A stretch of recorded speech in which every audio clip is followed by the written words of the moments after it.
감사합니다. 기도하겠습니다. 지극히 작고 무익한 우리를 부르셔서 이 하나님 나라 운동에 참여케 하심을 감사합니다. 이 하나님의 백성들이 함께 모여서 함께 예배하며 말씀으로 나아갑니다. 말씀을 읽고 말씀을 풀어들을 때 주님께서 이 하나님의 말씀이 잘 들리게 해주시고 잘 깨닫게 해주시고, 그리고 우리 삶의 여러 가지 문제들 앞에서 이 하나님의 말씀을 붙잡고 이 말씀 위에 서서 그 말씀을 따라 살아내므로 우리 삶의 30배, 60배, 100배로 결실하는 복된 삶이 되게 하여 주옵소서. 예수님 이름으로 기도드립니다. 아멘.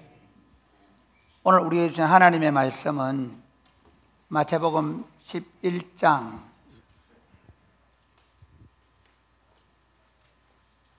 1절에서 19절 말씀입니다.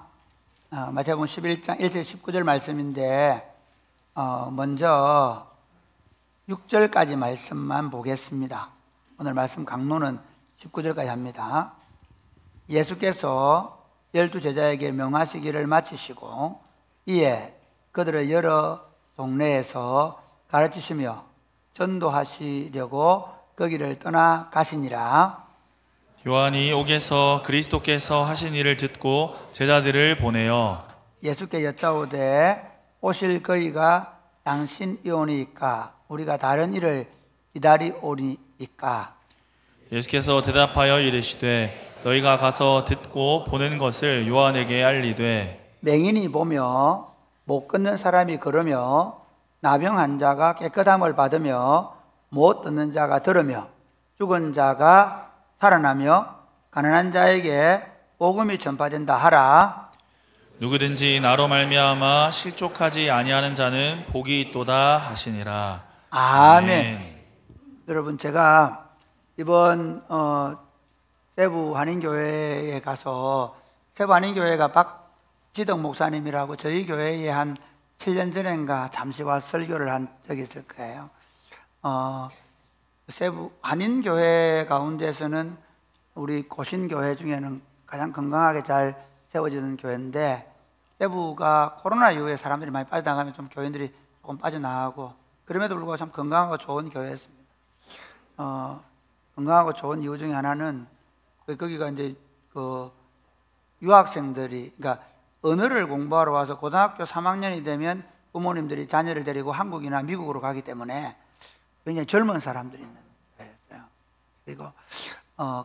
그리고 큐티 훈련을 많이 받아가지고 굉장히 설교를 잘 들었습니다. 이 부분을 긴장하셔야 돼요. 제가 마태복음 강해를 가지고 했었는데요. 마태복음 강해 주일날 제가 보통 1부, 3분 1시간 가까이 하잖아요. 2부는 또 중간에 한 45분 하잖아요. 제가 알았어요. 짧구나. 굉장히 지금 놀라시는데. 짧구나. 한 1시간 반 하니까 되더라고요. 긴장하셨죠? 순간적으로 숨을 오시는데요. 어쨌든, 참 은혜로운 시간을 가졌습니다. 제가 우리 교회에 하던 마태복음 강해 중에서 한 7개를 올라가지고 그 맥을 따라서 강해 설교를 하고 왔습니다. 설교 준비하고, 저는 평생에 강해 설교하다 보니까 설교 준비한 걸 써먹을 데가 없었는데 써먹을 너무 좋았습니다. 네, 우리 교회에서는 이제 다시는 못 써먹는 설교를 한 번도 써먹으니까 그리고 또 한 가지는, 이건 제 자랑인데, 설교 준비를 탄탄하게 잘 해놨구나. 네, 이거 여러분 자랑하는 것 때문에 그냥 부담스러워 하시네요. 어쨌든 여러분 기도해 주셔서 감사합니다. 나훈아 씨가 작년인가 은퇴 공연을 했잖아요. 그 앞에 공연할 때 굉장히 우리한테 인상 깊었던 노래가 하나 있죠. 뭔지 아세요? 태수형. 인생이 왜 이래? 제가 어제 설교 준비하다가 테스트 한번 들어봤거든요. 인생이 왜 이러냐고 테스요. 소크라테스가 그 얘기했죠. 그 인생에 대한 질문을 사람들이 하게 됐을 때 인생이나 삶에 대한 방식, 존재 이유, 그것들을 알 수 있는 길은 먼저 너 자신을 알아야 된다. 그러니까 이 철학적 질문, 너 자신을 알라라고 했죠. 그 다음에 어디에 이제 중세에서 근대로 넘어오는데 그때의 데카르트라는 철학자가 이런 얘기했죠. 뭐라 했습니까? 데카르트는요, 모든 존재하는 것들을 다 부정하기 시작했어요. 경험을 부정했어요. 그러니까 경험을 부정하고 심지어 수학 공식을 통해 나오는 답도 부정했어요. 모든 것들을 다 부정하고 부정하는데 부정하는 나는 있는 거예요. 생각하는 나는 존재하는 거예요. 다 존재하는 것들을 그래 이걸 꾸밀 수 있잖아 뭐 이러면서 내가 지금 꿈을 꾸고 있을 수 있잖아 뭐 이러면서 다 부정했는데 그럼 생각하고 있는 나는 존재하는 거예요. 그래서 나는 뭐 한다? 생각한다. 고로 나는 존재한다. 이렇게 얘기했죠. 그래서 모든 철학적 질문은요, 결국 세상의 현상이나 그리고 자신의 존재 의미와 가치를 밝히기 위해서 철학자들은 너가 누구냐, 너가 누군지 알아야 된다. 너 자신에게 관심을 가지고 너를 연구해. 이렇게 얘기했는데요. 기독교인은 어떨까요? 기독교인은 우리 자신을 정확하게 알 수 있는 방법, 내가 누군지, 내가 왜 존재해야 되는지, 내가 어떻게 살아야 되는지를 공부하기 위해서 우리 자신을 더 알아야 될까요?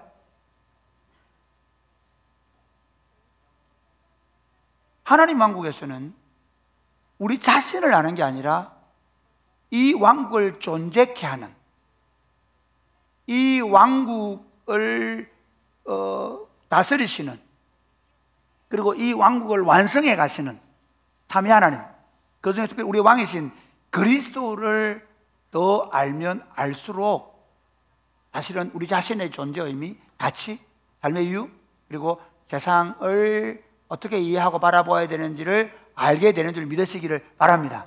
아멘. 갑자기 너무 철학자를 얘기해가지고 머리가 아픈 모양인데요. 오늘 본문은 세례 요한이 감옥에 갇혀서 마지막 죽기 전에 그의 제자들을 예수님께 보내가지고, 예수님, 당신이 우리가 기다리던 그분 메시아가 맞습니까? 아니면 우리가 다른 사람을 기다려야 합니까? 라는 질문을 합니다. 이게 오늘 설교의 주제입니다. 우리가 인생을 살아가면서 가장 중요한 질문으로 무엇을, 메인 질문이 뭔지, 끊임없이 우리는 뭘 질문하며 살아야 되는지, 그 부분을 해서 좀 생각해 보려고 합니다. 세례 요한은 이 질문을 하고 결국 형장에서로 사라졌고, 그리고 그의 삶이 예수님을 세상에 드러내는 것으로 의미와 가치를 부여받았습니다. 오늘 우리도 우리 인생에게 주어지는, 특별히 당신이 누구십니까? 그리스도를 향해서 그분이 누구신지를 더 깊이 묻고, 그리고 그분을 더 깊이 알아감으로 우리 존재의 이유와 가치, 그리고 어떻게 세상을 바꾸어 갈 것인가를 생각하는 시간 되시기를 주님의 이름 축복합니다. 아멘. 첫 번째 보면, 당신의 인생의 가장 중요한 질문은 무엇입니까? 오늘 참 이 사람이, 우리나라는 답을 잘 써야 되잖아요. 그러니까 답 잘 쓰게 하기 위해서 막 학원 보내고 그러잖아요. 근데 원래는 질문을 잘해야 된대요. 맞습니까? 인생을 잘 살려고 하면 답을 딱 말해주는 질문을 잘 하셔야 돼요. 제가 보니까 참 안타까운 게 뭐냐면요, 너무 답을 잘 말씀하셔가지고 또 어려운 분이 계세요. 질문을 안 하세요. 내가 왜 이렇게 해야 되지? 질문하셔야 되는데 20년 전에 가진 그 답 하나로 사는 거 평생 정말 힘듭니다. 예수님께 대해서도 마찬가지예요. 오늘날 사람들은요, 어떻게 하면 빨리 부자가 될까? 요즘에 이제 부동산에서 이번 정부는 주식으로 가겠다니까, 그럼 주식 어떻게 투자할까? 어떻게 하면 더 많은 돈을 벌 수 있을까? 또 엄마들은 어떻게 해요? 요즘 고등학교 아이들 학점제가 되고 하니까 우리 아이를 어떻게 하면 좋은 대학에 보낼까? 제가 이번에 그 세부 한인교회 갔더니 정말 온통 관심이 뭐겠어요? 거기 공부를 시키러 와서 어학원에 가서 수백만 원을 넣으면서 그 12년을 이렇게 학교를 보내고 그 인터넷 국제학교를 보내고 하면서 그 엄마들이 어느 학교를 갈까? 그들의 인생의 끊임없는 질문과 고민은 우리 아이를 어느 학교로 보낼 것인가? 요즘 젊은이들은요 재밌습니다. 우리하고 다릅니다. 저는 강도사 시절에 우리 담임 목사님께서 월요일 어디 있나 우리가 목사들이 그래가지고 월요일도 신방을 했거든요. 그런데 요즘 30대 40대 가정에서 가장 중요한 게 뭔지 아십니까? 주말을 어떻게 보낼까? 아이들과 어떻게 좀 더 좋은 시간을 보낼까? 종종 저희 집사람이 저희 아들네 가정에 굉장히 의문을 갖는 게 뭐냐면, 목회하는 친구가 어떻게 저렇게 휴가를 잘 보낼까?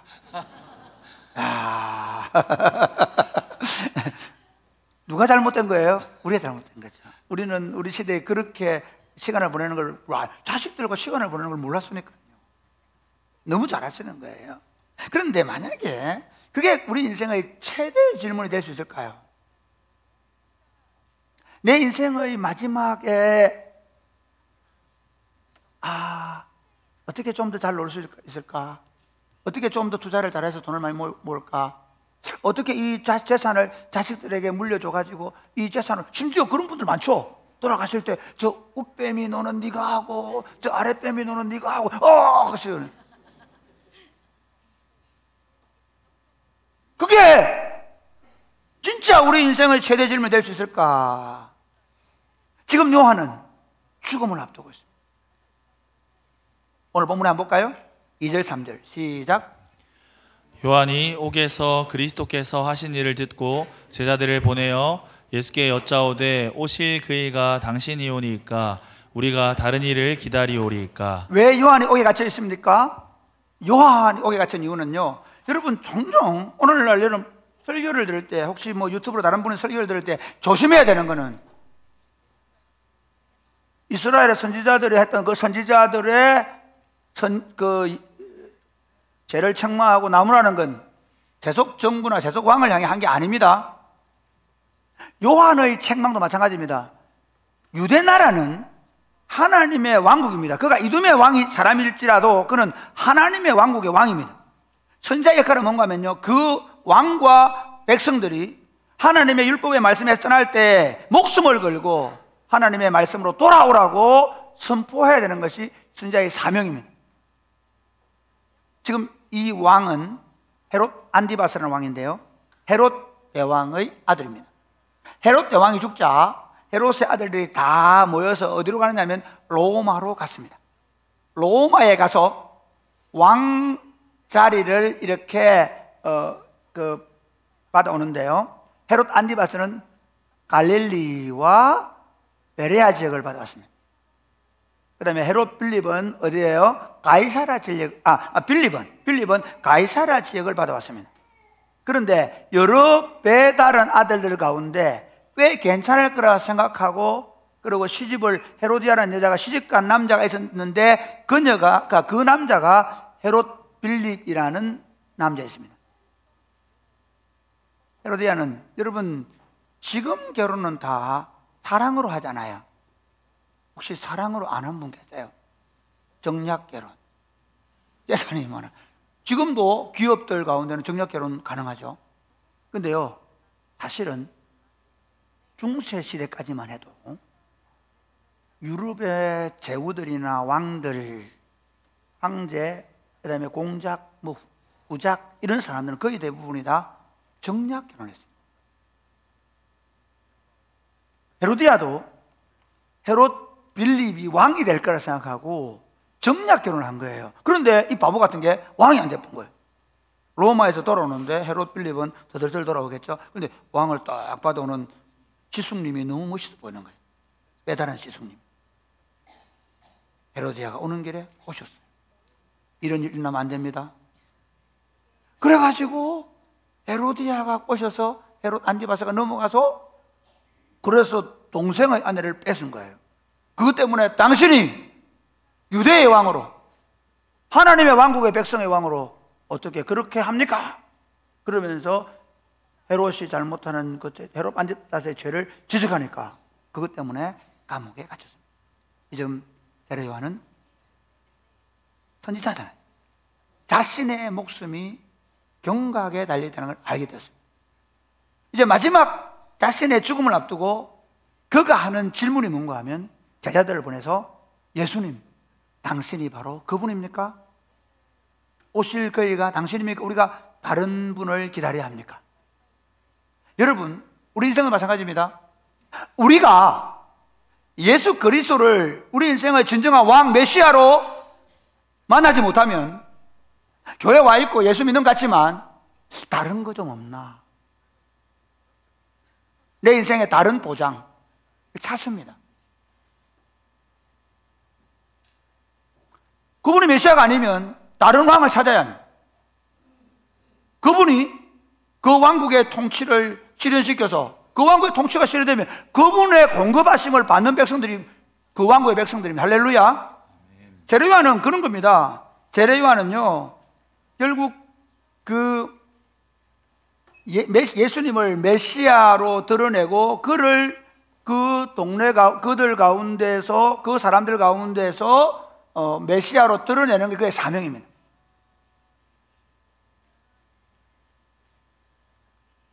그러면 세례 요한이 예수님을 몰랐을까요? 여러분 어떻게 생각하세요? 우리가 잘 알잖아요. 우리가 마태복음 강의를 했으니까 3장에 어떤 일이 벌어집니까? 한번 보실래요? 자, 3장 1절, 마태복음 3장 1절 같이 읽어볼까요? 그때 세례 요한이 이르러 유대 광야에서 전파하여 말하되 2절 시작. 회개하라 천국이 가까이 왔느니라 하였으니 그는 선지자 이사야를 통하여 말씀하신 자라. 일러스되 광야에 외치는 자의 소리가 있어 이르되 너희는 주의 길을 준비하라 그가 오실 길을 곧게 하라 하였습니다. 사실 세례 요한의 사명이 뭐냐면 메시아의 길을 닦는 거였는데 그게 사명이에요. 그게 존재 이유입니다. 근데 그가 그런 사명을 가지고 와서 실제로 예수님을 만나요. 3장 13절 볼까요? 같이 읽겠습니다. 시작. 이때 예수께서 갈릴리로부터 요단강에 이르러 요한에게 세례를 받으려 하시니 요한이 말려 이르되 내가 당신에게서 세례를 받아야 할 터인데 당신이 내게로 오시나이까. 자기에게 오는 예수님을 보고 세례 요한이 알아봅니다. 내가 가야프서 받아야 되는데 당신이 나보다 더 크신 분인데 내가 어떻게 당신의 세례를 줄 수 있습니까? 이렇게 말하는데 우리 잘 아는 대로 이렇게 해서 하나님의 뜻을 이루는 것이 하나님의 의를 이루는 것이 합당하다. 그래서 예수님께 세례를 베풀었죠. 그 후에도 마찬가지입니다. 예수님이 세례를 받으시고 그리고 어디로 이제 40일 동안 광야에 나가셔서 금식 기도를 하시죠. 그 다음에 어디로 다시 예수님 먼저 돌아오시는 거 하면요 요한이 세례를 베푸시는 곳으로 돌아옵니다. 세례 요한이 세례를 베푸시는 돌아오는데 그때 세례 요한이 예수님 보고 뭐라고 말씀하셨는가 하면 요한복음 1장 29절 보실래요? 시작. 이튿날 요한이 예수께서 자기에게 나오심을 보고 이르되 보라 세상 죄를 지고 가는 하나님의 어린 양이로다. 예, 보라 세상 죄를 지고 하나님의 어린 양이라고 얘기합니다. 그러면서 전에 내가 말할 내 뒤에 오시는 분이 있는데 그분이 나보다 앞섰다, 나보다 먼저 계신다 라고 말합니다. 그러면 31절 시작. 나도 그를 알지 못하였으나 내가 와서 물로 세례를 베푸는 것은 그를 이스라엘에 나타내려 함이라 하니라. 지금 이 말은 뭐냐면요 내가 와서 세례를 베푸는 것은 두 가지 의미가 있습니다. 하나는 뭐냐면 그 백성들을 회개시키는 세례고요. 그 다음에 예수님을 세례 준 건 뭐냐면 그가 메시아 이런 것을 드러내는 거예요. 그래서 32절 보겠습니다. 시작. 요한이 또 증언하여 이르되 내가 보매 성령이 비둘기같이 하늘로부터 내려와서 그의 위에 머물렀더라. 예, 내가 40일 전에, 그렇죠? 세례를 베풀었는데 그에게 성령이 머무는 걸 내가 봤다는 거예요. 그러면서 33절 보실래요? 시작. 나도 그를 알지 못하였으나 나를 보내어 물로 세례를 베풀라 하신 그이가 나에게 말씀하시되. 제가 읽겠습니다. 성령이 내려서 누구 위에든지 머무는 것을 보거든 그 갖고 성령으로 세례를 베푸는 이인 줄 알라라고 하셨기에 34절 시작. 내가 보고 그가 하나님의 아들이심을 증언하였노라 하니라. 내가 하나님의 아들 증언했다. 그러니까 세례 요한은 예수님을 그가 성령 임하는 걸 보고 그 전에 오는 것도 보고 저분이 메시아가 맞다라고 생각했는데 진짜 세례를 베푸니까 성령 임하는 걸 봤잖아요. 그렇게 얘기하는 거예요. 그러면서 그의 제자 그 다음날 또 어떻게 하냐 보실래요? 35절 시작. 또 이튿날 요한이 자기 제자 중 두 사람과 함께 섰다가 예수께서 거니심을 보고 말하되 보라 하나님의 어린 양이로다. 예, 자기 제자들을 보냅니다. 그래서 안드레와 또 다른 제자가 세례 요한의 제자였는데 예수님의 제자가 되는 거예요. 그러면 나중에 세례 주는 일이 예수님에게 점점 많아져 가지고 지금 예수님 세례를 많이 주고 있으면 얘기하니까 뭐라, 그는 뭐 해야 되고 홍해야 되고 나는 쇠야 된다. 나는 사라져 가야 된다. 이제 그가 세상에 나타났으니 나는 존재 의미가 없다라는 거예요. 그렇게 세례 요한이 예수님을 모르는 게 아니에요. 그런데 이제 그가 마지막 죽음 앞에서 다시 예수님에게 제자들을 보내서 당신이 그분이 맞습니까? 라고 질문합니다. 왜일까요? 다시 한 번 더 확인하고 싶어요. 몰라서가 아니라 다시 한 번 더 확인하시는 거예요. 여러분 종종 집에서 어떻게 하시나요? 이 경상도 분들이 제일 큰 단점이 뭐냐면 여보 나 사랑해? 물어. 화를 내요. 저희 집에 얘기 아닙니다. 여러분 물어. 여보 나 사랑해? 물어보면 여러분 한번 답을래요? 여보 나 사랑해?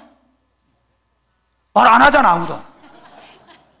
여러분 남편이 물으면 생각하시고 답은 여보 나 사랑해? 안 하시잖아요 지금. 이 경상도 분들의 특징이에요. 그럼 물어보겠습니다. 여러분의 남편이나 아내가 그대가 나를 사랑하는 줄 몰랐을까요? 아니죠. 종종 여러분 남편들이요 언제 물어보는지 아세요? 직장에서 진탕 당하고 가세요. 인생이 좀 힘들고 좀 버거울 때 그렇지 않겠어요? 여보 나 사랑해? 그래 내가 당신 사랑하지. 따라 해볼까요? 그래 내가 당신 사랑하지. 내가 당신 사랑하지. 팍팍. 그래야 남편한테 힘 파는 거예요. 아내가 옆에 놓고 여보 나 사랑해. 뭐라노 지금. 그러면 안 된다니까. 그렇지 내가 얼마나 사랑하는데 왜 물어봐요? 몰라서 물어봐요? 확인하고 싶은 거예요. 지금 그거예요. 세례 요한은요 예수님이 누군지 알았어요. 그렇지만 이제 마지막 인생의 길을 걸어갑니다. 그가 그리스도와 복음을 위하여 하나님 나라에 살아왔습니다. 하나님의 왕국 때문에 하나님 나라 왕국이 잘못되는 얼마나 용기가 필요하겠어요. 얼마나 용기가 필요하겠어요. 왕에게 죄를 지적하다가 이제는 목숨이 경각에 달려 있습니다. 없는 것입니다. 주님 당신이 왕이 맞습니까? 그래야 죽을 이유가 되는 거예요. 그것이 자기의 삶의 유혹이기 때문에. 사랑하는 여러분 묻습니다. 여러분이 살아가는 진짜 이유가 무엇입니까? 여러분이 마지막에 죽을 수 있다면 그 죽어야 되는 이유는 무엇입니까? 오늘 세례 요한은 주님 당신이 그 왕이 맞습니까? 저는 여러분들이 그렇게 되기를 바랍니다. 어떻게 하면 좀 더 지금은 젊으니까 돈을 또 재산을 더 멀리 되고 어떻게 하면 자식들도 공부를 많이 시키고 어떻게 하면 더 그게 아니라 우리가 17살 때 저는 17살 예수님을 만났거든요. 주님 당신은 누구십니까? 여러분 부부가 결혼할 때도 주님 당신은 누구십니까? 여러분이 자녀를 키워 양육하면서도 끊임없이 할 질문은 주님 당신은 그 왕이 맞습니까? 끊임없이 그걸 확인하고, 그리고 그 확인해서 언제 여러분이 마지막 호흡을 몰아쉬실 때, 제가 이 설교를 들으면 야, 진짜 예수 믿는 게 너무 멋있다. 그리스도가 없으면 마지막 죽을 때 할 질문이 없어요. 주님, 당신이 맞습니까? 맞지. 그 나라로 갑니다. 당신 손을 붙잡고 가는 거예요. 스데반은 그랬기 때문에 마지막 돌에 맞아 죽으면서 뭐 합니까? 그 왕께서 일어나셔서 그 영혼을 받으시는 거예요. 여러분의 평생의 질문이, 주님, 당신이 그분 맞습니까? 그 왕이 맞습니까? 그 메시아가 맞습니까? 혹시 아니면 다른 거 좀 짱박아 놔야 되나요? 다른 거 붙잡아야 되나요? 물어보십시오. 그리고 그 주님을 굳게 붙잡으실 주님 축복합니다. 아멘. 두 번째, 당신의 인생에서 가장 중요한 질문의 답을 찾으셨습니까? 세례요한이 제자들을 보내서 물어봤습니다. 그때 예수님이 뭐라고 말씀하시는가 하니까 4절 5절 같이 읽겠습니다. 시작. 예수께서 대답하여 이르시되 너희가 가서 듣고 보는 것을 요한에게 알리되 맹인이 보며 못 걷는 사람이 걸으며 나병 환자가 깨끗함을 받으며 못 듣는 자가 들으며 죽은 자가 살아나며 가난한 자에게 복음이 전파된다 하라. 왜? 아니, 예수님은 내가 맞다, 왜? 이렇게 얘기하잖아요. 그런데 예수님 뭐라고 말씀하시죠? 이렇게 말합니다. 뭐라고 말씀하냐면요, 맹인이 보고 못 걷는 자가 걸으며 나병 환자가 깨끗하게 되고 못 듣는 자가 듣게 된다. 왜 그랬을까요? 이유가 있습니다. 마태복음은 예수님이 유대인의 왕, 우리들의 왕으로 오셔서 그 왕국을 세우는 분이라는 것을 정언하는 책인데, 그분이 그분이라는 사실을 어떻게 알 수 있냐면, 그분이 구약의 선지자들이 예언한 그분과 맞아떨어져야 돼. 자기가 왕이라고 주장한다고, 요즘 뭐 보니까 어떤 분들이 자기 남편이 갑자기 재림주였는데 요즘은 또 다른 여자가 왕이라고, 재림주 말고 또 다른 사람이 얘기하다가 지금 막 잡혀가 취조를 받고 있는데요. 그거 말고요, 그 왕이 맞다면 구약에 예언한 그것이 이루어지고 있는가? 예수님은 그 말씀하는 거예요. 구약에 예언했던 그 왕국이 지금 이루어지고 있지 않냐? 그러므로 내가 그 왕이 맞다는 거죠. 이사야 35장 5절 6절 한번 보실래요? 시작. 그때에 맹인의 눈이 밝을 것이며 못 듣는 사람의 귀가 열릴 것이며 그때에 저는 자는 사슴같이 뛸 것이며 말 못하는 자의 혀는 노래하리니 이는 광야에서 물이 솟겠고 사막에서 시내가 흐를 것입니다. 이사야 61장 1절 한번 보실까요? 같이 시작. 주 여호와의 영이 내게 내리셨으니 이는 여호와께서 내게 기름을 부으사 가난한 자에게 아름다운 소식을 전하게 하려 하심이라. 나를 보내사 마음이 상한 자를 고치며 포로된 자에게 자유를, 갇힌 자에게 노임을 선포하며. 포로된 자에게 자유를, 가진 노임을 선포하며. 누가 와서 메시아가 오면, 그 왕이 오면 그런 일이 벌어질 것인데, 예수님 뭐라고 말씀한다고? 바로 내가 맹인을 보게 하고 못 듣는 자를 듣게 하고 말 못하는 자를 말을 하게 하고 포로된 자를 자유롭게 하고 있다. 이 말은 바로 내가 구약에 예언한 그 왕, 네가 세상에 드러내고 소개해야 될 그 왕, 바로 그가 나다라고 예수님이 말씀하십니다. 그러면서 6절에 이렇게 말씀하십니다. 6절 말씀 한번 보실까요? 11장 시작. 누구든지 나로 말미암아 실족하지 아니하는 자는 복이 있도다. 누구든지 나로 말미암아 맞지 않으면 실족하지 않는 자는 복이 있다라고 말합니다. 이게 무슨 말인가 하면요, 내가 바로 그 구약이 예언한 그 메시아로, 그 구약에 예언한 그 왕의 통치가 지금 내가 전도하는 일을 통해서, 내가 지금 가서 복음을 전파하고 가르치고 그리고 귀신을 쫓아내고 질병을 치유하며 사람들을 자유롭게 하는 이 사역을 통해서 그 왕국이 지금 실현되고 있지 않냐? 여기 중요한 게 있습니다. 우리는 주일날 설교를 듣습니다. 우리는 어떤 사람이 이렇게 생각합니다. 말씀을 듣다 나는 그거 안 갈래, 돌아갈 수 있다 생각합니다. 말씀은 시금석입니다. 말씀은 딱 두 가지를 얘기합니다. 하나는 뭐냐면 그 위에 설 것인가, 아니면 넘어질 것인가. 주일날 설교를 들으면서 안 들으면 모르겠는데 사람들은 예수님께 내가 그 왕 맞다. 그런데 만약에 너희가 그 위에 서면 베드로에게 이렇게 얘기했죠. 너는 개바라. 너는 반석이라 그 말이에요. 너는 개바라는 게 반석의 뜻이거든.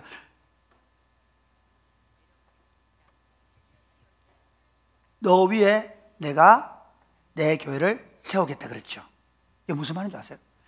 주는 그리스도시요 살아계 하나님의 아들이십니다라는 이 신앙의 고백, 주님을 알아보고 주님이 하나님의 아들 그리스도이심을 알고 그 반석 위에 서고 싶지만 설 데가 없네요. 서는 자들을 통해 당신의 교회를 세우고 하나님의 왕국을 세우는데 어떤 일이 벌어진다고요?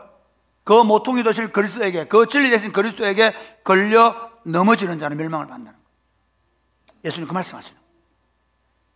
그러니까 예수님이 메시아 그 왕임을 믿고 보고 그리고 깨닫고 그 왕을 받아들이고 그 위에 서는 인생은 구원을 받고 그 왕국의 잔치에 참여하게 되지만, 그러나 그 왕이 지금 하고 있는 이 일을 보고도 실족한 다고 걸려 넘어지는 자에게는 그 복이 없다, 심판을 받는다라고 말씀하십니다. 그러면서 예수님이 세례 요한을 이렇게 평가하십니다. 7절부터 한번 보겠습니다. 7절부터 같이 시작. 그들이 떠나매 예수께서 무리에게 요한에 대하여 말씀하시되 너희가 무엇을 보려고 광야에 나갔더냐? 바람에 흔들리는 갈대냐? 그러면 너희가 무엇을 보려고 나갔더냐? 부드러운 옷 입은 사람이냐? 부드러운 옷을 입은 사람들은 왕궁에 있느니라. 그러면 너희가 어찌하여 나갔더냐? 선지자를 보기 위함이었더냐? 옳다, 내가 너희에게 이르노니 선지자보다 더 나은 자니라. 여러분, 여기 무슨 얘기하냐면요, 예수님은 세례 요한을 이렇게 평가하는 겁니다. 너희가 광야에 가서 세례를 받았는데 너희가 뭘 보러 갔더냐? 부드러운 옷을 입고 왕궁에서 휘황찬란하게 사는 그들을 보러 갔더냐? 아니지 않느냐? 낙타 털옷을 입고 그 다음에 그 야생 꿀을 먹는 그 사람을 보러 갔지 않냐? 그 사람이 누구냐? 너희가 선지자를 보러 갔더냐? 맞다! 그만한 선지자가 없다! 그는 참 선지자다! 그걸 얘기하는 거예요. 그러면서 자 10절 말씀 시작. 기록된 바 보라, 내가 내 사자를 내 앞에 보내노니 그가 내 길을 내 앞에 준비하리라 하신 그 왕께서 바로 그 내 길을 예비하는 그가 세례 요한이 맞다! 라고 말합니다. 그런데 그러면서 이렇게 얘기합니다. 11절부터 시작. 내가 진실로 너희에게 이르 말하노니 여자가 낳은 자 중에 세례 요한보다 큰 이가 일어남이 없도다. 그러나 천국에서는 극히 작은 자라도 그보다 크니라. 이게 무슨 말인가면요, 자 보세요. 13절 읽고 가겠습니다. 13절 보고 읽고 나중에 11절 12절 가져오세요. 13절 시작. 모든 선지자와 율법이 예언한 것은 요한까지니. 예, 무슨 말이냐면요, 예수님이 그가 선지자가 맞는데 11절 12절 가져오세요. 보면 선지자가 맞는데 어떤 선지자를 지금까지 여자가 낳은 자 중에 세례 요한보다 더 큰 자가 없다라고 말해요.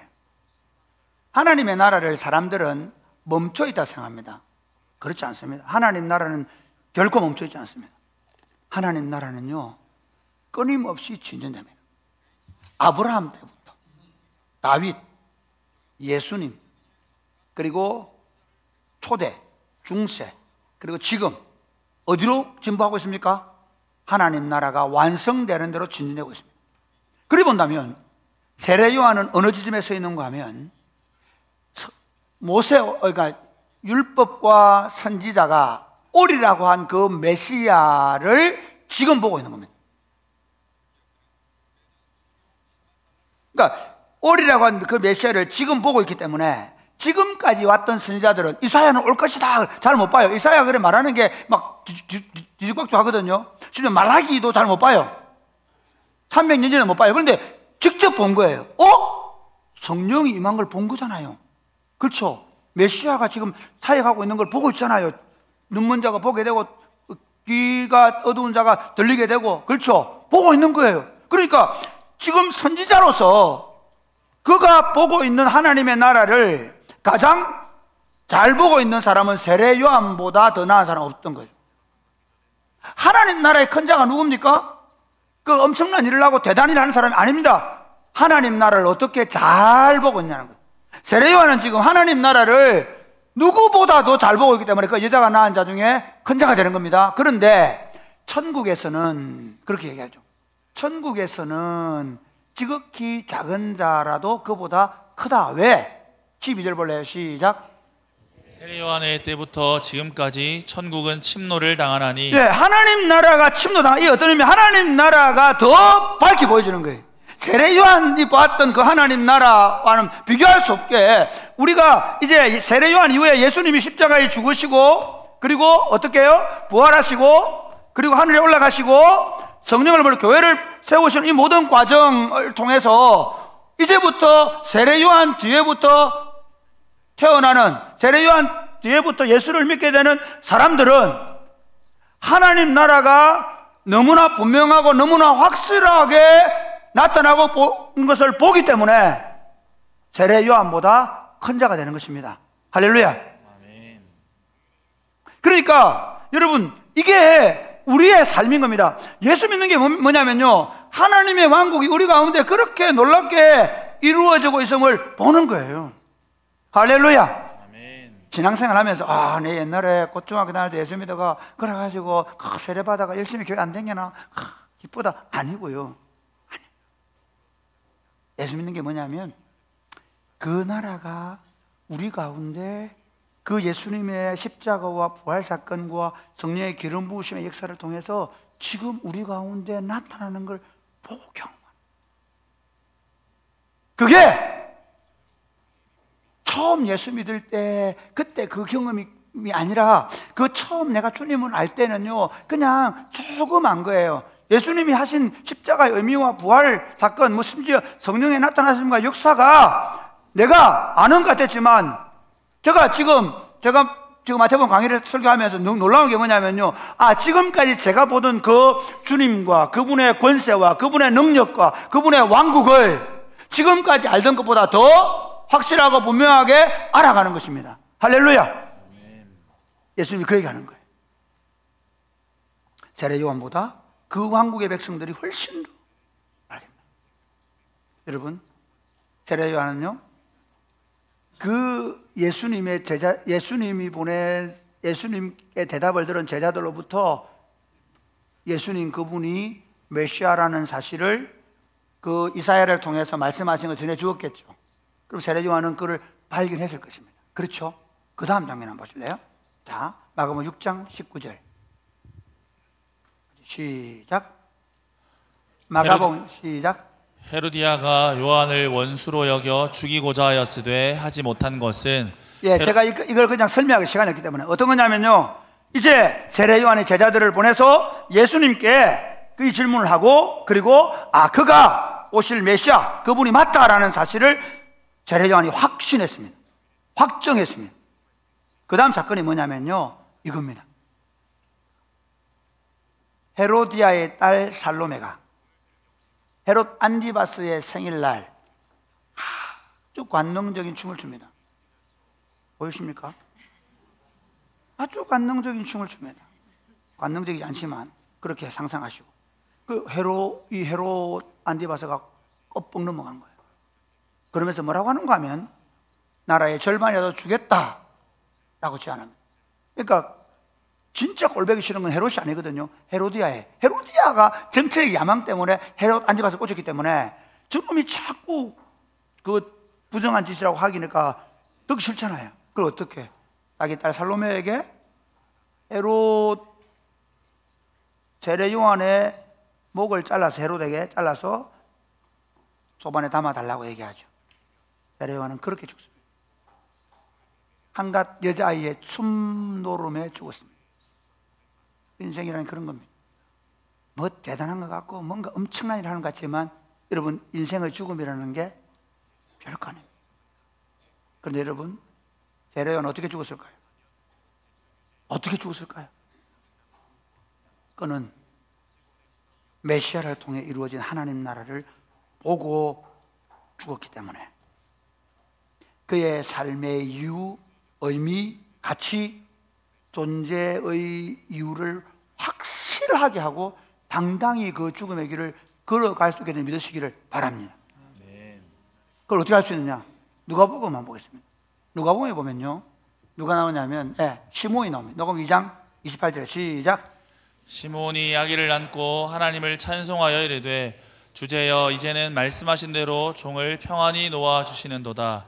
내 눈이 주의 구원을 보았사오니 이는 만민 앞에 예비하신 것이요 이방을 비추는 빛이요 주의 백성 이스라엘의 영광이니이다 하니. 제가 세례 요한은 이걸 정언해 놓지 않았지만 세례 요한보다 또 앞서 그 왕국을 보려고 했던 분이었어요. 그러니까 세례 요한은 예수님이 오셔서 세례를 받으시고 왕으로 취임하셔서 그리고 그 왕국을 드러내는 역사를 봤잖아요. 그런데 그게 아니라 세례 요한보다 더 뒤에 누가 있냐면 시므온과 안나가 있죠.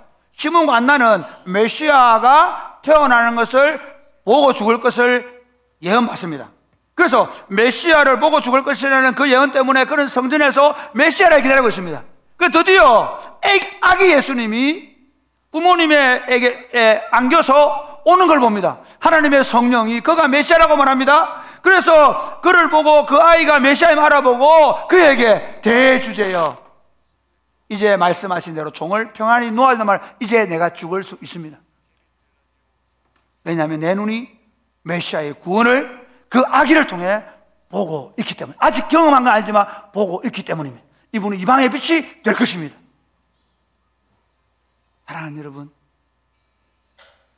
우리는 어떻게 죽을 수 있습니까?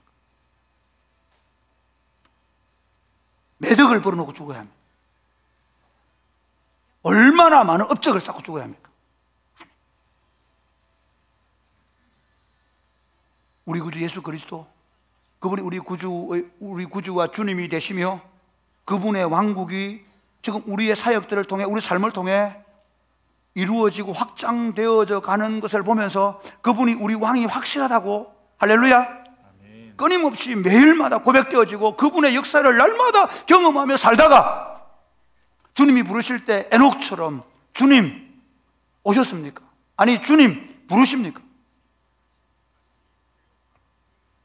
내 삶의 목적이 뭐였습니까? 우리 왕 예수 그리스도를 드러내고 우리 왕 예수 그리스도의 왕국을 확장하고 우리 왕 예수 그리스도께서 통치하시는 그 능력과 역사를 경험하고 그것들을 세상에 소개하는 삶, 그걸 제가 잘 그랬더니 잘 하였다 얘기하죠. 그 뒤에 따라오는 행위가 따른다고 해서 그 행위는 뭡니까? 우리 왕 예수 그리스도를 어떻게 세상에 드러내며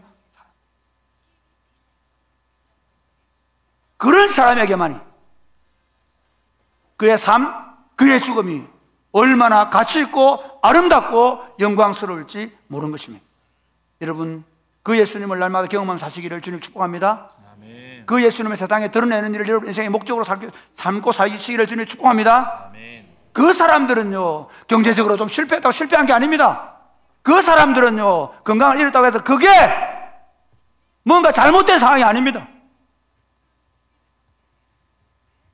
우리는 사나 죽으나 그리스도의 것이고 그리스도를 드러내는 것이 우리 인생의 목적과 이유이기 때문입니다.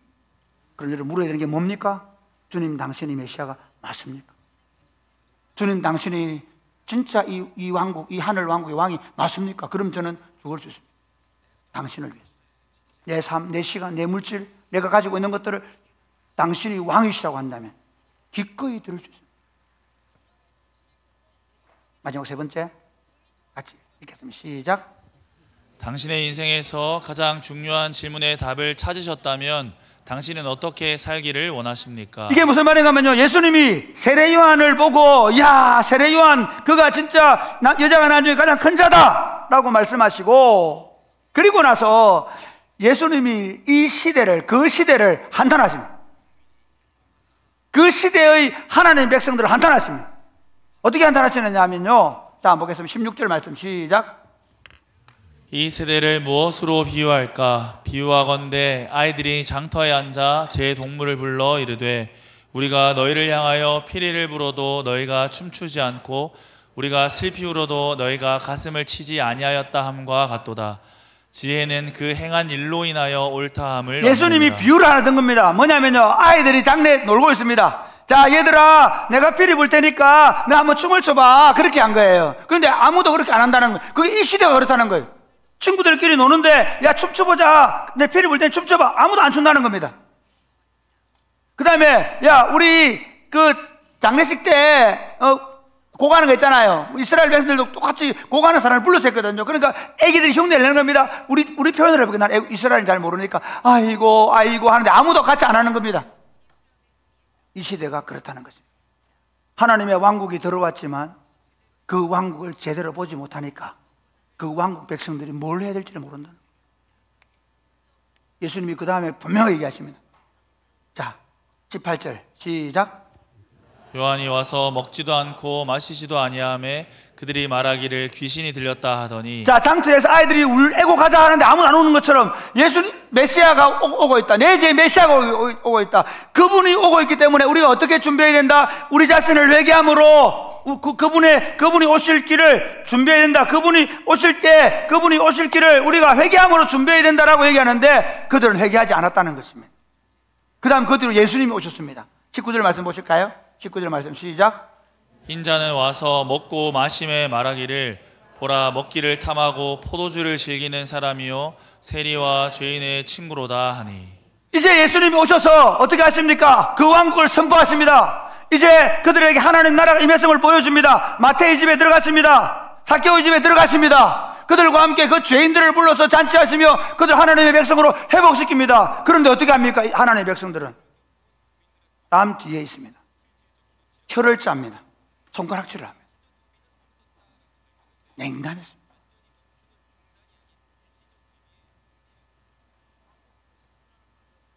사랑하는 여러분, 지금 우리 시대 어떻습니까?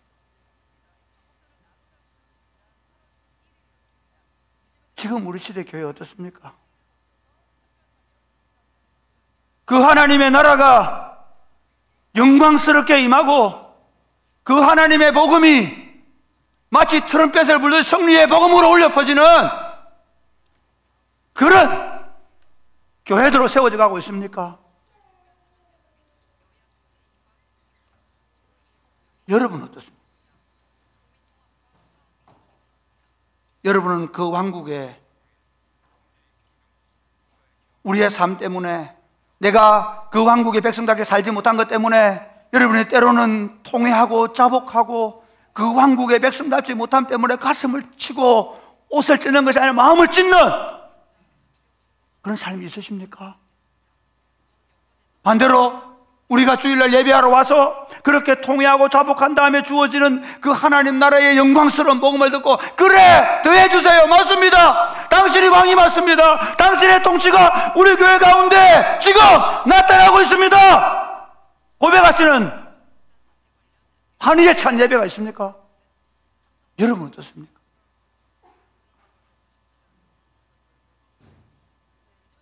이것이 우리의 반응이라야 합니다. 그 왕국을 보고 나서 마태가 그랬던 것처럼 삭개오가 그렇게 했던 것처럼 바울이 그랬던 것처럼 그 왕국을 받아들이고 그 왕국을 누리고 그리고 그 왕국 안에 이루어지는 그 잔치를 맛보며 사는 거죠. 여러분 사랑이 꽃피우는 교회 운동 어떻게 생각하십니까? 그냥 내 예수 믿으니까 일요일 되면 예배당 와서 앉아있다가 그리고 예배 드리고 가면 하나님이 복 줄 거야 그런 생각 오십니까? 아니에요. 여러분이 매주일마다 아니 우리 교회 공동체 여러 사역들 속에서 뭘 보셔야 되냐면요 그 왕이 오셔서 그 왕이 지금 우리를 다스리고 있음을 보셔야 합니다.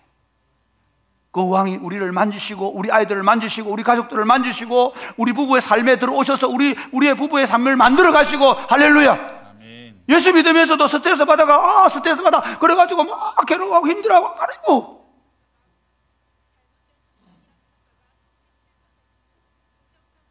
그 왕국의 통치가 내 삶에 이루어지지 않을 때 그 왕국이 내 안에 들어와서 이루어달라고 눈물로 기도하고 그 왕국의 통치가 우리 가운데 일어날 때 우리는 그 왕국의 통치를 받아 기뻐 뛰는 그런 삶, 그런 공동체. 그래서 그렇게 살다가 죽을 때 천국하는 게 아니라 그렇게 그 천국을 누리다가 우리를 부르실 때 그 왕국을 매일처럼 보고 경험하고 그 왕국을 묻고 그 왕국이 확실했기 때문에 그 죽음도 확실한 것입니다.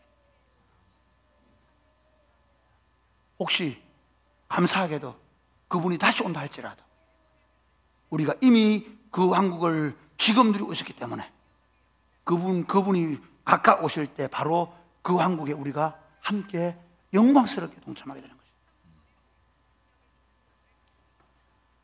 마지막, 여러분은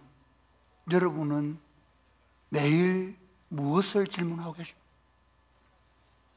여러분은 마지막으로 여러분 인생의 마지막 해야 될 질문을 가지고 살아가십니까? 그 질문을 다 찾으셨습니까? 답을 찾으셨습니까? 그 답이 매일같이 더 분명하게 더 확실하게 보이십니까? 그렇다면 여러분은 이제부터 어떻게 사시려고 하십니까? 그 왕과 함께 그 왕국을 누리는 복된 삶을 사시기를 주님이 축복합니다. 아멘. 안녕하겠습니다.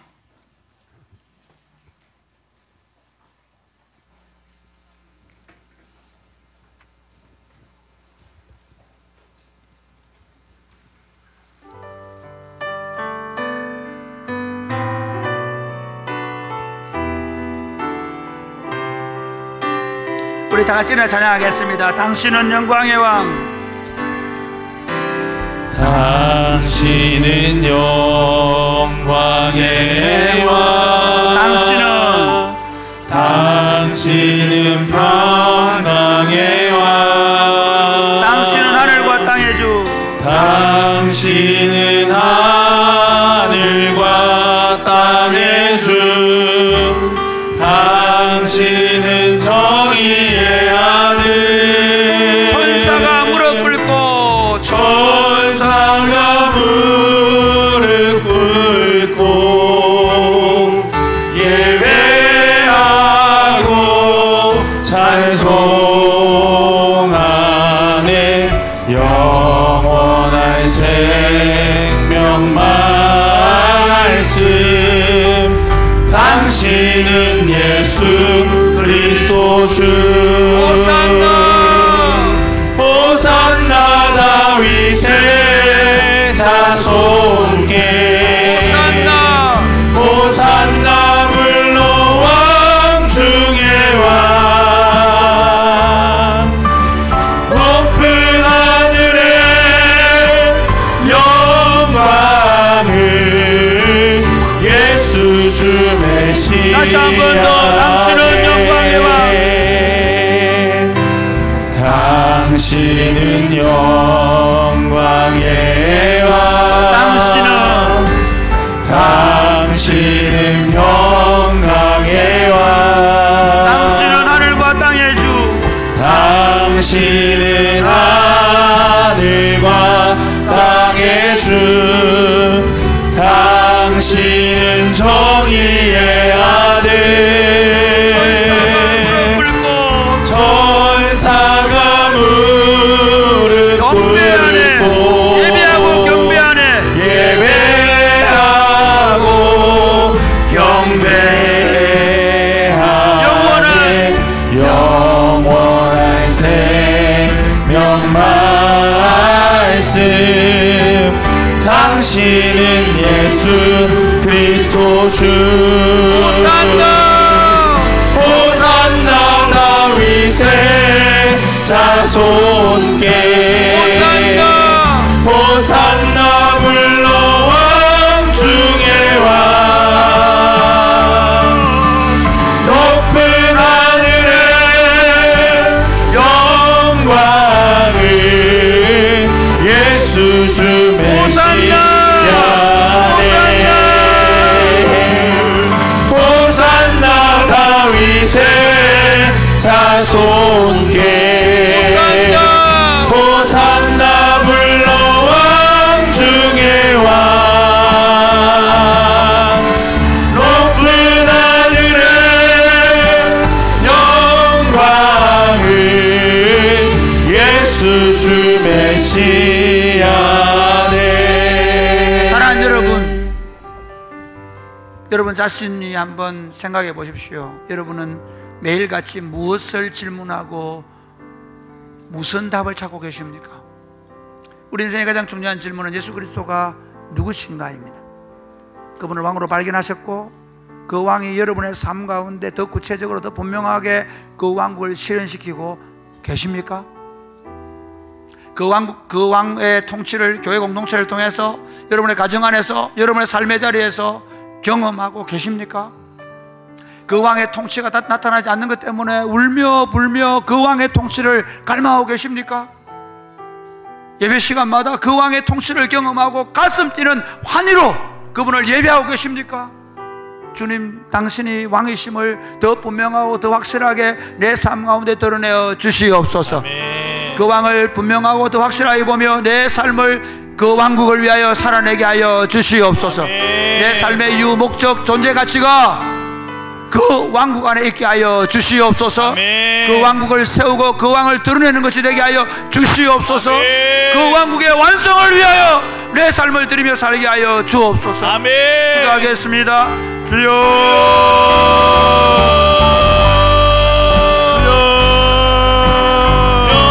영광을 예수 주 메시아네. 아버지, 호산나 다윗의 아버지, 자손께 그 왕국의 통치를 누리고 호산나 그 왕국의 통치 가운데에서 하나님의 온전한 위로와 하나님의 능력과 하나님의 영광을 경험하며 살 수 있도록 아버지 도와주옵소서.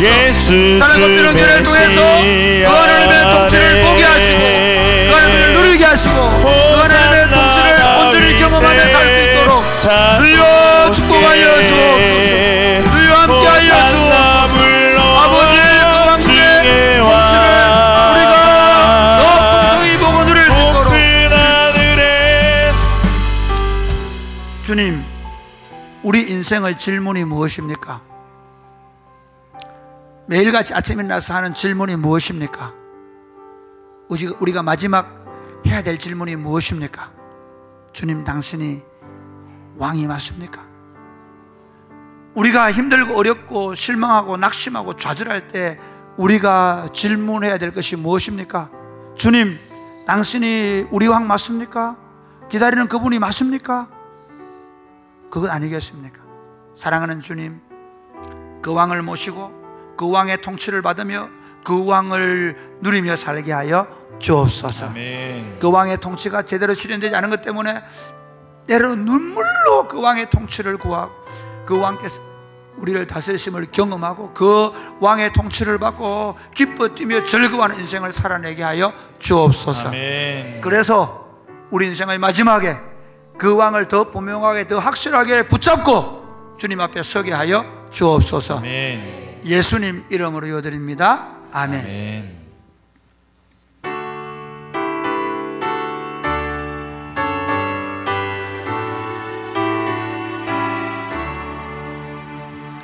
내게 있는 모든 것을 아낌없이 드리네. 사랑하고 의지하며 주만 따라 살리라. 주께 드리네, 주께 드리네. 사랑하는 구주 앞에 모두 드리네. 아멘. 봉헌기도 강복선 하겠습니다. 주님 감사합니다. 우리 왕, 우리 메시아가 되어주셔서 감사합니다. 이 답 없는 인생 가운데 답을 발견하게 해주셔서 감사합니다. 더 분명하고 더 확실하게 볼 수 있는 가능성을 주셔서 감사합니다. 남은 생애 동안 그 주님을 보고 그 주님을 누리며 풍성한 삶을 살게 하시니 감사합니다. 주신 은혜가 너무 고마워서 우리가 물질을 가지고 올려드립니다. 주님 받아 주옵소서. 물질뿐만 아니라 여러 모양으로 섬기고 봉사하는 손길들의 섬김과 봉사도 받아 주옵소서. 그러나 경제적으로 어렵거나 몸이 약하거나 여러 가지 문제로 자신을 드리고 싶지만 드리지 못하는 성도들의 마음도 받아 주시옵소서. 그리고 저들을 통하여 하나님의 통치가 더 위대하게, 더 영광스럽게 나타나서 우리가 그 왕의 통치를 더 풍성히 보고 누리는 공동체가 되게 하여 주옵소서. 예수님 이름으로 봉헌 기도드립니다. 아멘. 주의 복을 받겠습니다. 이제는 우리 왕이신 예수 그리스도의 은혜와 하나님 아버지의 크신 사랑과 성령님의 교통하심이 왕이신 그분의 왕국을 더 풍성히 누리며 살아가기를 원하는 사랑하는 주의 백성들과 자녀들 위해 이제로부터 영원토록 함께 있을지어다. 아멘.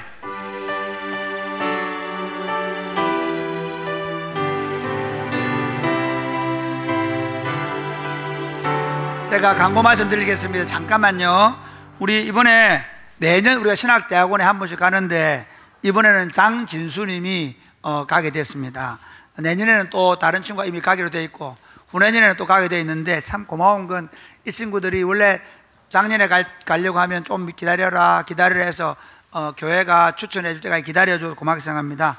장진수 형제 우리 교회 한 10년 됐고요. 가톨릭 대학교에서 교육학, 그 다음에 영어 교육, 그리고 상담 심리 교육을 공부하고 지금 합천에서 아이들을 가르치고 있습니다. 예. 그 학교 선생님을 있는데 이번에 신학대학원에 입학하려고, 여러분 제가 추천서를 써줘야 되는데 우리 성도들이 장진수를 응원하는 마음으로, 예, 이 친구는 안 된다, 가면 안 된다 생각만 반대하시고 그 외에는 찬성해 좀 고맙겠습니다. 우리 장진수 아버님, 부모님, 장로님, 권사님도 우리 교회 출석하고 계십니다. 그리고 우리 장진수 형제가 다음 주에 결혼도 합니다. 해주세요. 그리고 나가시고, 그 다음에 또 우리 그 모자이크 교회에서 교회를 방문하셨는데요, 한 3주 전에는 모자이크 교회 담임목사 다녀가셨거든요. 이번 주 다음 주에 오시는 우리 장로님들, 권사님들 한번 일어나 보실까요? 집사님들, 네, 박수하겠습니다. 네, 감사합니다. 네.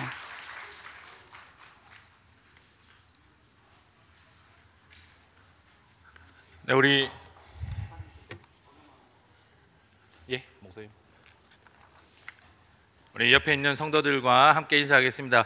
예수님은 우리가 기다리던 그 왕이십니다. 네, 교회 광고하겠습니다. 이번 주는 행복모임 3주차입니다.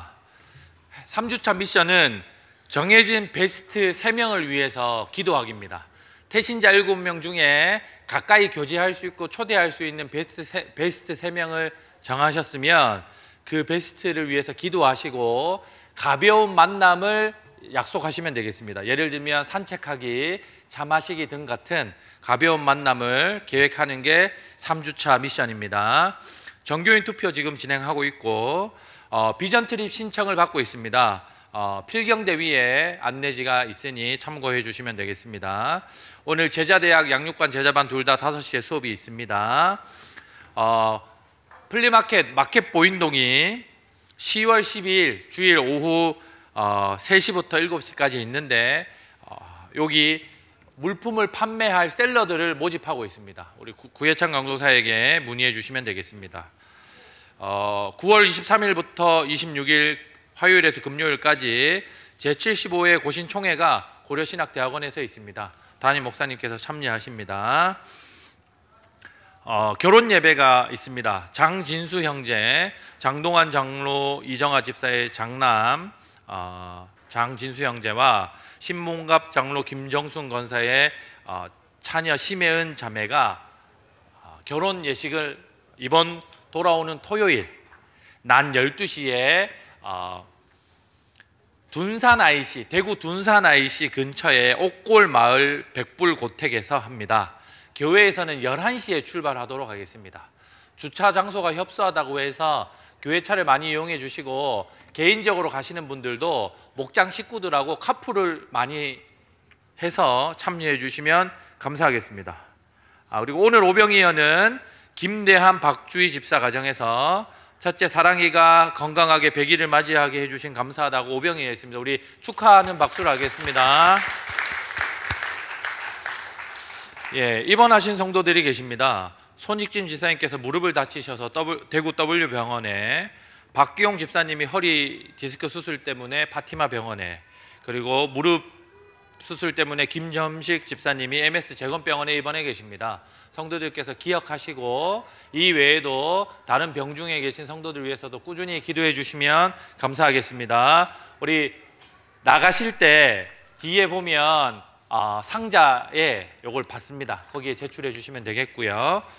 교제 찬양하고 예배 마치겠습니다. 네, 우리 모자이크 교회 성도들하고 목자들은 1층 로비에서 만나도록 하겠습니다.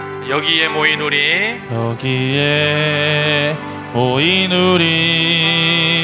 주의 은총 받은 자여라.